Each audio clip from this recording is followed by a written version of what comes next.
but it doesn't matter. You can let people have the franchise for free. You can claim that you re not letting anyone have anything, that they re-letting themselves in for their franchise. It doesn't matter to me. But Perry, here's something you re going to have to understand, it's going to be nearly impossible not to make a business out of this. Businesses are great structures for managing big projects. It's like trying to develop the ability to walk without developing a skeleton. Once in a blue moon, you get an octopus, but for the most part, you get skeletons. Skeletons are good shit. Jan. I want you to come on board to help me create an octopus. Perry said. I can try. Jan said. But it won't be easy. When you do cool stuff, you end up making money. Fine, Perry said. Make money. But keep it to a minimum.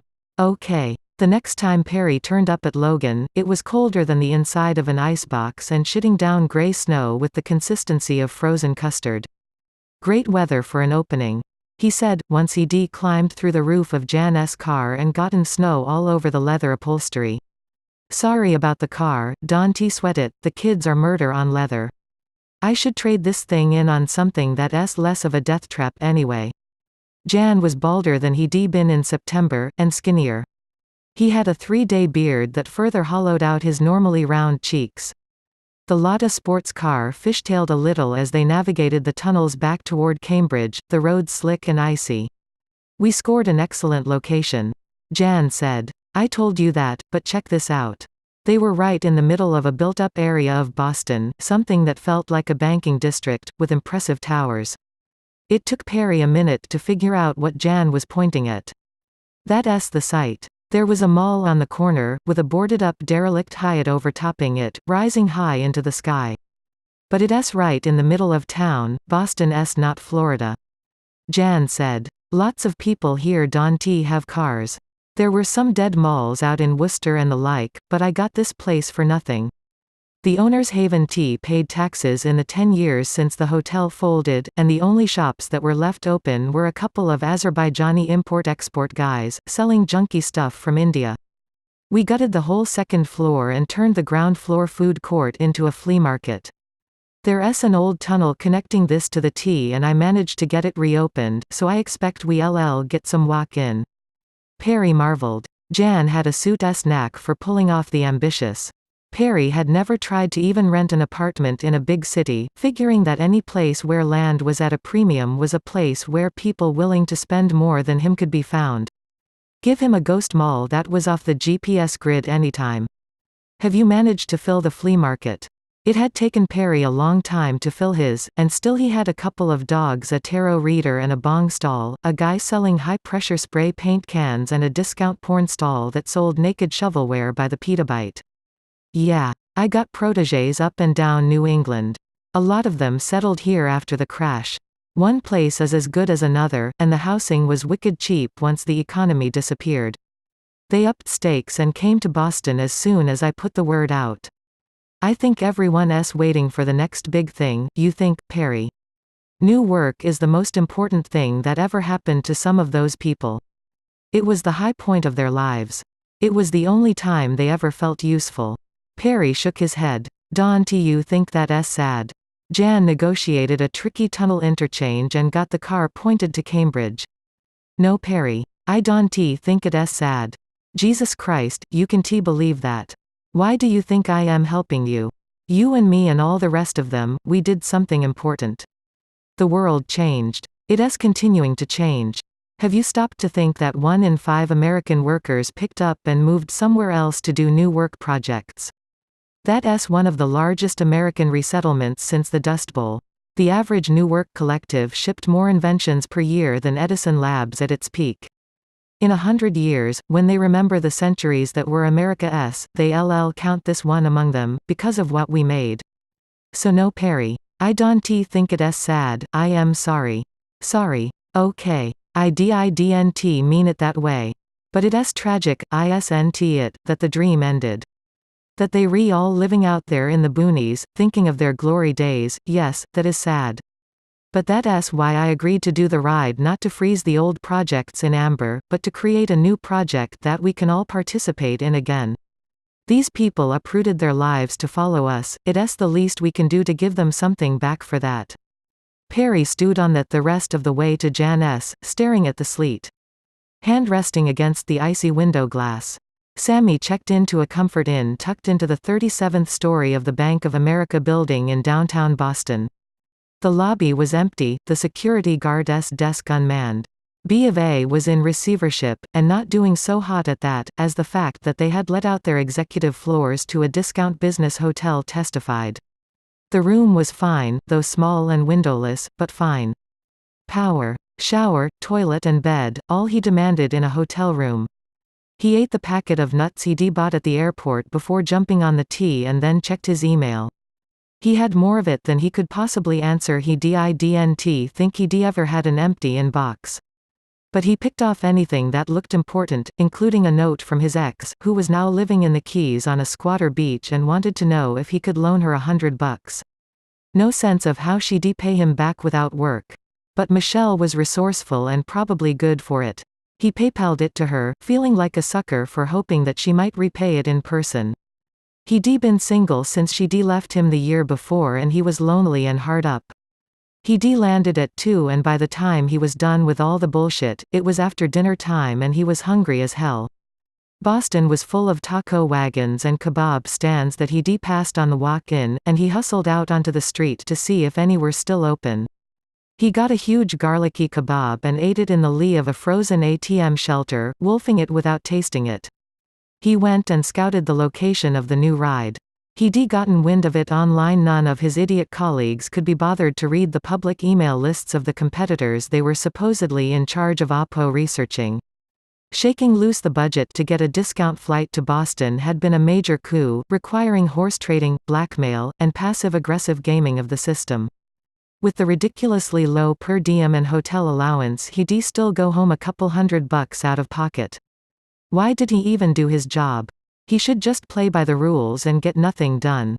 And get fired. Or passed up for promotion, which was practically the same thing.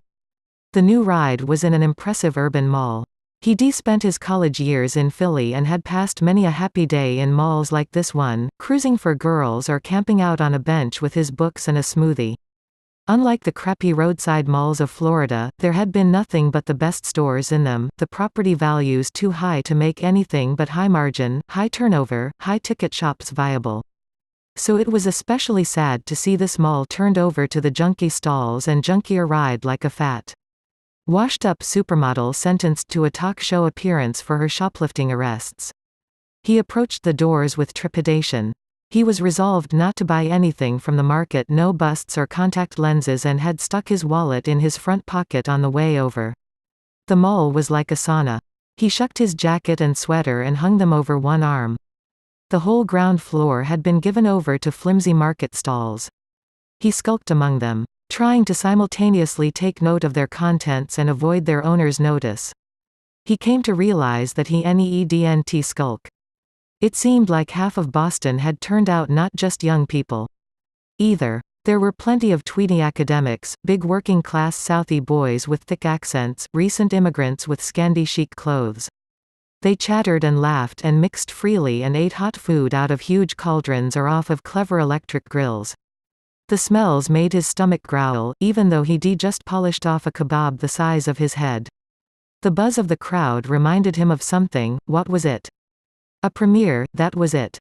When they opened a new ride or area at the park, there was the same sense of thrilling anticipation, of excitement and eagerness. That made it worse. These people had no business being this excited about something so lowbrow. Cheap. Whatever it was, it wasn't worthy. They were shopping like fiends.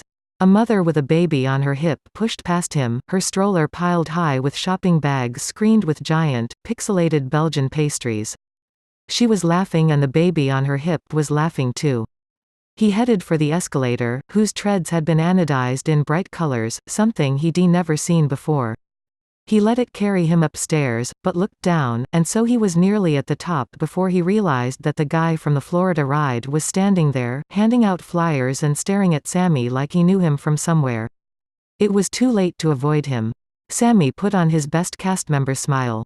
"Hello there." The guy grinned and wiggled his eyebrow. "I know you from somewhere." he said slowly. From Florida. Sammy said, with an apologetic shrug. I came up to see the opening. No way. The guy had a huge smile now. Looked like was going to hug him. You re-shitting me, what can I say? I am a fan, that's incredible. Hey, Jan, come here and meet this guy. What's your name? Sammy tried to think of another name, but drew a blank. Mickey, he said at last, kicking himself. Jan, this is Mickey. He's a regular on the ride in Florida and he's come up here just to see the opening. Jan had short hair and sallow skin, and dressed like an accountant, but his eyes were bright and sharp as they took Sammy in, looking him up and down quickly. Well, that's certainly flattering. He reached into his creased blazer and pulled out a slip of paper. Have a couple comp tickets, then the least we can do for your loyalty. The paper was festooned with holograms and smart cards and raised bumps containing RFIDs, but Sammy knew that you could buy standard anti-counterfeiting stock like it from a mail-order catalog. That's mighty generous of you, he said, shaking Jan's dry, firm hand. Our pleasure, the other guy said. Better get in line. Though, are you gonna be waiting a long, long time? He had a satisfied expression. Sammy saw that what he'd mistaken for a crowd of people was in fact a long, jostling queue stretching all the way around the escalator mezzanine and off one of the mall's side corridors. Feeling like he'd averted a disaster, Sammy followed the length of the queue until he came to its end. He popped in a headphone and set up his headline reader to text-to-speech his day's news. He'd fallen behind, what with the air travel and all. Most of the stuff in his cache came in from his coworkers, and it was the most insipid crap anyway, but he had to listen to it or he'd be odd man out at the water cooler when he got back. He listened with half an ear and considered the gigantic crowd stretching away as far as the eye could see. Compared with the reopening of Fantasyland, it was nothing. Goths from all over the world had flocked to Central Florida for that. Germans and Greeks and Japanese and even some from Mumbai and Russia. They filled the park to capacity, thrilled with the delightful perversity of chirpy old Disney World remade as a goth theme park. But a line this long in Boston, in the dead of winter, for something whose sole attraction was that there was another one like it by a shitty forgotten B road outside of Miami. Christ on an omnimover. The line moved, just a little surge, and there was a cheer all down the mall's length. People poured past him headed for the line's tail, vibrating with excitement. But the line didn't move again for 5 minutes, then 10. Then another surge, but maybe that was just people crowding together more. Some of the people in line were drinking beers out of paper bags and getting raucous. What's going on? Someone hollered from behind him. The cry was taken up, and then the line shuddered and moved forward some. Then nothing. Thinking, screw this. Sammy got out of line and walked to the front. Jan was there, working the velvet rope, letting people through in dribs and drabs. He caught sight of Sammy and gave him a solemn nod. They all taking too long to ride. He said. I tell them 15 minutes max, get back in line if you want to see more, but what can you do? Sammy nodded sympathetically. The guy with the funny eyebrow put in an appearance from behind the heavy black curtains. Send through 2 more, he said, and grabbed Sammy, tugging him in. Behind the curtain, it was dim and spotlit, almost identical to Florida, and half a dozen vehicles waited. Sammy slid into one and let the spiel wash over him. There was a time when America held out the promise of a new way of living and working. The new work boom of the teens was a period of unparalleled invention. A Cambrian explosion of creativity not seen since the time of Edison and unlike Edison. The people WHO invented the new work revolution WERENT rip-off artists and frauds. The layout was slightly different due to the support pillars, but as similar to the Florida version as geography allowed. Robots humped underfoot moving objects, keeping them in sync with the changes in Florida. He read on the message boards that Florida would stay open late so that the riders could collaborate with the attendees at the Boston premiere, tweeting back and forth to one another. The other chairs in the ride crawled around each exhibit, reversing and turning slowly. Riders brought their chairs up alongside one another and conferred in low voices, over the narration from the scenery. He thought he saw a couple making out, a common enough occurrence in dark rides that he'd even exploited a few times when planning out rides that would be likely to attract amorous teenagers. They had a key demographic: too young to leave home, old enough to pay practically anything for a private spot to score some nookie. The air smelled of 3D printer, the cheap smell of truck stops where vending machines outputted cheap kids' toys. Here it wasn't cheap. Though. Here it smelled futuristic, like the first time someone had handed him a printed prop for one of his rides. It had been ahead for an updated Small World ride. Then it had smelled like something foreign and new and exciting and frightening, like the first days of a different world. Smelling that again, remembering the crowds outside waiting to get in. Sammy started to get a sick feeling, the kebab rebounding on him. Moving as if in a dream, he reached down into his lap and drew out a small utility knife. There would be infrared cameras, but he knew from experience that they couldn't see through ride vehicles. Slowly, he fingered the access panel's underside until he found a loose corner. He snicked out the knife's little blade. He brought an entire suitcase just so he could have a checked bag to store this in and tugged at the cables inside. He sawed at them with small movements, feeling the copper wires inside the insulation give way one strand at a time. The chair moved jerkily, then not at all. He snipped a few more wires just to be sure, then tucked them all away. "Hey," he called. "My chair's dead." He had fetched up in a central pathway where the chairs tried to run cloverleafs around 4 displays. A couple chairs swerved around him. He thumped the panel dramatically. Then stepped out and shook his head. He contrived to step on 3 robots on the way to another chair. "Is yours working?" he asked the kid riding in it. All of 10 years old and of indefinite gender. "Yeah," the kid said. It scooted over. "There's room for both of us, get in." "Christ, Dante, they have stranger danger in the north." He climbed in beside the kid and contrived to slide one sly hand under the panel. Teasing out the wires the second time was easier, even one-handed. He sliced through 5 large bundles this time before the chair ground to a halt, its gyros whining and rocking it from side to side. The kid looked at him and frowned. "These things are shit," it said with real vehemence, climbing down and kicking one of its tires, and then kicking a couple of the floor-level robots for good measure. They landed another great breakdown spot, directly in front of a ranked display of ray-gun-shaped appliances and objects. He remembered seeing that one in its nascent stage, back in Florida, just a couple of toy guns, which were presently joined by 3 more, then there were 10, then 50, then a high wall of them, striking and charming. The chair's breakdown position neatly blocked the way. "Guess we'd better walk out," he said. He stepped on a couple more robots, making oops noises. The kid enthusiastically kicked robots out of its way. Chairs swerved around them as other riders tried to navigate. They were approaching the exit when Sammy spotted a charge plate for the robots. They were standard issue for robotic vacuum cleaners and other semi-autonomous appliances, and he had one in his old apartment. They were supposed to be safe as anything, but a friend's toddler had crawled over to his and shoved a stack of dimes into its recessed jack, and one of them had shorted it out in a smoking, fizzing fireworks display. "You go on ahead. I am going to tie my shoes." Sammy bent down beside the charge plate, his back to the kid and the imagined cameras that were capturing his every move, and slipped the stack of coins he'd taken from his pocket into the little slot where the robots inserted their charging stamen. The ensuing shower of sparks was more dramatic than he remembered. Maybe it was the darkened room. The kid shrieked and ran for the exit sign, and he took off too, at a good clip. They'd get the ride up and running soon enough, but maybe not tonight. Not if they couldn't get the 2 chairs he'd toasted out of the room. There was the beginnings of chaos at the exit. There was that Jan character, giving him an intense look. He tried to head for the down escalator, but Jan cut him off. "What's going on in there?" "Damnedest thing," he said, trying to keep his face composed. "My chair died. Then another one, a little kid was riding in it. Then there was a lot of electrical sparks, and I walked out." "Crazy." Jan cocked his head. "I hope you're not hurt. We could have a doctor look at you, there are a couple around tonight." It had never occurred to Sammy that professional types might turn out for a ride like this, but of course it was obvious. There were probably off-duty cops, local politicians, lawyers, and the like.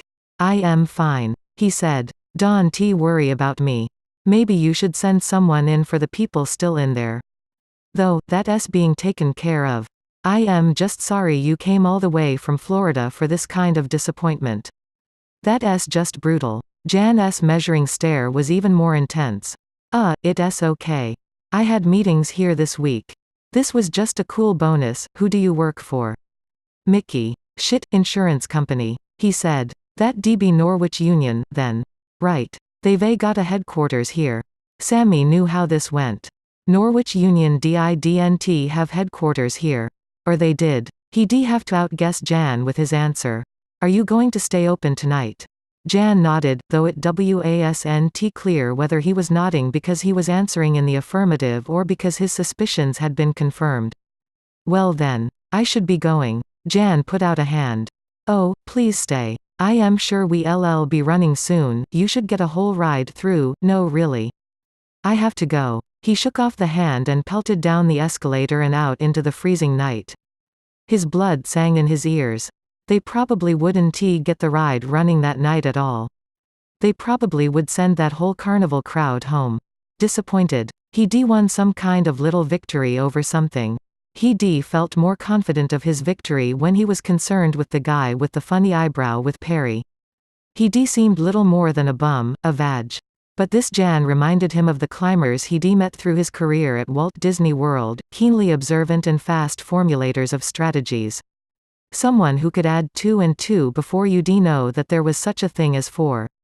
Sammy walked back to his hotel as quickly as he could, given the icy sidewalks underfoot, and by the time he got to the lobby of the old office tower his face hurt forehead, cheeks and nose. He'd booked his return flight for a day later, thinking he'd do more recce's of the new site before writing his report and heading home, but there was no way he was facing down that Jan guy again. What had prompted him to sabotage the ride? It was something primal, something he hadn't been in any real control of. He'd been in some kind of fugue state. But he'd packed the little knife in his suitcase and he'd slipped it into his pocket before leaving the room. So how instinctive could it possibly have been?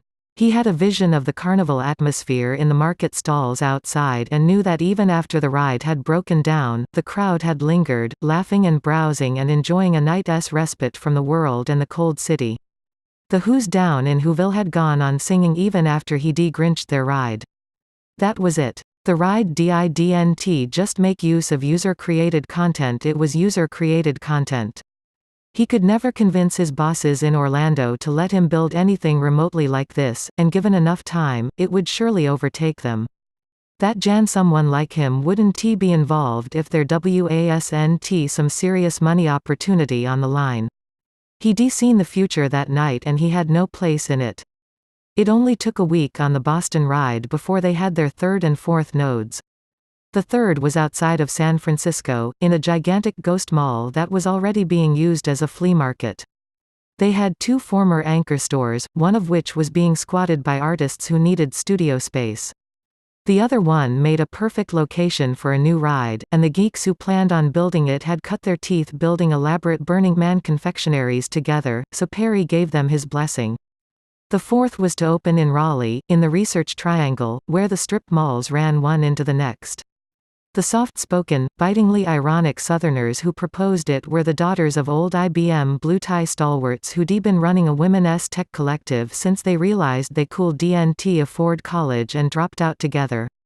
They wanted to see how much admission they could charge if they let it be known that they would plow their profits into scholarship funds for local women.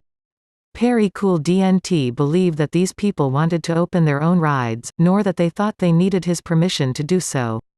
He was reminded of the glory days of new work, when every day there were 50 new work sites with 100 new gizmos, popping up on the mailing lists, looking for distributors. Recruiting. Competing. Swarming. Arguing, forming and reforming. Watching Jan cut the deals whereby these people were granted permission to open their own editions of the ride felt like that, and weirder still. Why do they need our permission? The API's wide open. They can just implement. Are they sheep or something? Jan gave him an old-fashioned look. They being polite. Perry, they giving you face for being the progenitor of the ride. I don't like it. Perry said. I didn't get anyone's permission to include their junk in the ride. When we get a printer to clone something that someone brings here, we don't get their permission. Why the hell is seeking permission considered so polite? Shit, why not send me a letter asking me if I mind receiving an email? Where does it end? They trying to be nice to you, Perry, that's all. Well, I don't like it. Perry said. How about this, from now on when someone asks for permission we tell them no, we don't give out or withhold permission for joining the network. But we hope that they'll join it anyway. Maybe put up a FAQ on the site, you'll just confuse people, I won't be confusing them, man. I'll be educating them. How about if you add a Creative Commons license to it? Some of them are very liberal. I don't want to license this. You have to own something to license it. A license is a way of saying, without this license, you're forbidden to do this. You don't need a license to click a link and load a web page. No one has to give you permission to do this and no one could take it away from you. Licensing just gives people even worse ideas about ownership and permission and property. It's your show, Jan said. No, it isn't. That's the point. Okay, it's not your show. But we'll do it your way. You are a lovable, cranky weirdo, you know it. They did it Perry's way. He was scheduled to go back to Florida a few days later, but he changed his ticket to go out to San Francisco and meet with the crew who were implementing the ride there. One of them taught interaction design at SFSU and brought him in to talk to the students. He wasn't sure what he was going to talk to them about, but when he got there, he found himself telling the story of how he and Lester and Jan and Suzanne and Kettlebelly had built and lost the new work movement, without even trying. It was a fun story to tell from start to finish, and they talked through the lunch break and then a group of students took him to a bar in the Mission with a big outdoor patio where he went on telling war stories until the sun had set and he drunk so much beer he couldn't tell stories any longer. They were all 10 or 15 years younger than him, and the girls were pretty and androgynous and the boys were also pretty and androgynous, not that he really swung that way.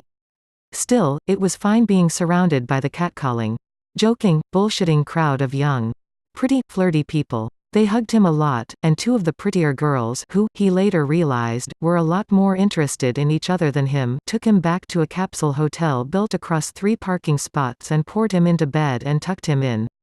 He had a burrito the size of a football for breakfast, stuffed with shredded pig parts and 2 kinds of sloppy beans. He washed it down with a quart of a cinnamon, rice drink called horchata that was served ice-cold and did wonders for his hangover. A couple hours noodling on his laptop and a couple bags of Tecate later and he was feeling almost human. Early mariachis strolled the street with electric guitars that controlled little tribes of dancing, singing knee-high animatronics, belting out old José Alfredo Jiménez tunes. It was shaping up to be a good day. His laptop rang and he screwed in his headset and started talking to Jan. Man, this place is excellent. He said. I had the best night I've had in years last night. Well then you'll love this. There's a crew in Madison that want to do the same thing and could use a little guidance.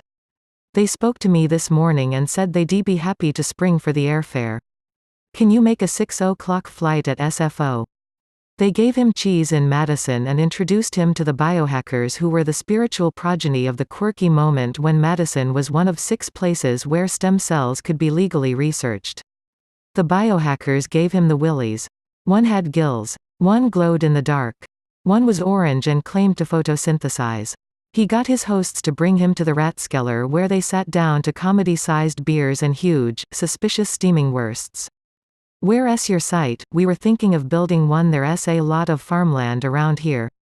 Either the speaker was 16 years old or Perry was getting to be such a drunken old fart that everyone seemed 16. He wasn't old enough to shave. Anyway. Perry tried to remember his name and couldn't. Jet lag or sleep dep or whatever. That's pretty weird. Everywhere else, they just moving into spaces that have been left vacant. We haven't got many of those. All the offices and stuff are being occupied by heavily funded startups. In this day and age, superbabies. The kid said with a shrug. It's all anyone here thinks about anymore. That and cancer cures. I think superbabies are crazy. Imagine being a 20-year-old superbaby, with 2-decade-old technology in your genes. In your germline. Breeding other obsolete superbabies. Crazy. But the Chinese are investing heavily, so no dead malls. Christ, that's like running out of sand or hydrogen or something. Are we still in America? The kid laughed. The campus is building more student housing because none of us can afford the rents around here anymore. But there's lots of farmland, like I said. Won't be a problem to throw up a prefab and put the ride inside it. It'll be like putting up a haunted cornfield at Halloween. Used to do that every year to raise money for the ACLU.